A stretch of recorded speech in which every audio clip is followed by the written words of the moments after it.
নমস্কার বন্ধুরা, ভালোবাসা রান্নাঘরে সবাইকে স্বাগত জানাই। আজ আমি থোর বাটা বা থোরের ভর্তার রেসিপি বানাবো।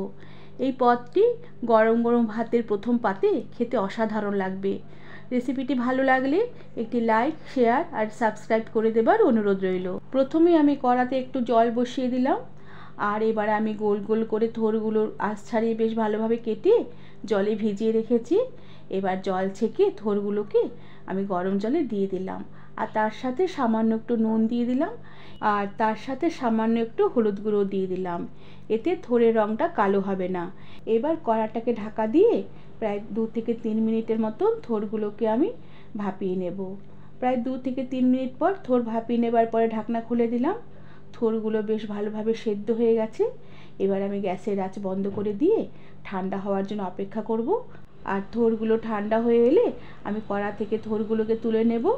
এরপরে একটি শিলপাটায় থোরগুলোকে মিহি করে বেটে নেব। সেদ্ধ করে নেওয়া থোরগুলোকে আমি বেশ শিলপাটায় মিহি করে বেটে নিয়েছি, আর তার সাথে 2টো কাঁচা লঙ্কা দিয়ে সমপরিমাণ সর্ষে আর পোস্ত বেটে নিয়েছি, আর তার সাথে আমি খানিকটা শুকনো নারকেল কোড়া নিয়ে নিয়েছি। এবার গ্যাসে একটি পরিষ্কার কড়া বসিয়ে দিলাম, আর কড়াতে সামান্য একটু তেল দিয়ে দিলাম। তেল বেশ গরম হয়ে এলে তেলে একটা শুকনো লঙ্কা ফোড়ন দিলাম। এরপরে বেশ খানিকটা কালো জিরে ফোড়ন দিলাম। শুকনো লঙ্কার কালো জিরে ফোড়ন হয়ে এলে আমি বেটে রাখার থোরটা কড়াতে দিয়ে দিলাম। এবার থোরটাকে কিছুক্ষণ তেলে আমি নেড়ে চেড়ে নেব। থোরটাকে কিছুক্ষণ তেলে নেড়ে চেড়ে নেওয়ার পরে বেটে রাখার সর্ষে পোস্ত আমি থোরে দিয়ে দিলাম। এরপর আমি সামান্য একটু নুন দিলাম, কেননা এর আগে আমি থোর সেদ্ধর সময় নুন দিয়েছি, আর সর্ষে পোস্ত বাটার সময় সামান্য নুন দিয়েছি। আর তারপরে আমি সামান্য একটু হলুদ গুঁড়ো দিলাম, দিয়ে এবার কিছুক্ষণ থোরটাকে নেড়ে চেড়ে নেব। এভাবে থোর বাটাটা বেশ কিছুক্ষণ নেড়ে চেড়ে নেবার পরে থোর বাটার জলটা বেশ অনেকটাই শুকিয়ে এসেছে। এবার আমি শুকনো নারকেল কোড়া থোরে দিয়ে দিলাম।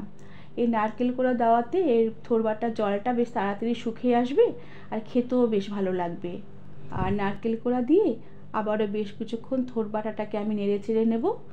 এভাবে বেশ কিছুক্ষণ নেড়ে চেড়ে নেবার পরে স্বাদের ব্যালেন্সের জন্য আমি সামান্য একটু চিনির ছিটে দিয়ে দিলাম। এই চিনির ছিটে দেওয়াতে এই থোর বাটার স্বাদটা বহুগুণ বেড়ে যাবে। এবার আমি থোর ভর্তাটা বেশ অনেকক্ষণ নেড়ে চেড়ে নিয়েছি। বেশ এর জলটাও বেশ অনেকটা শুকিয়ে এসছে, আর একটা দলা মতন হয়ে গিয়ে কড়া থেকেও বেশ ছেড়ে ছেড়ে আসছে।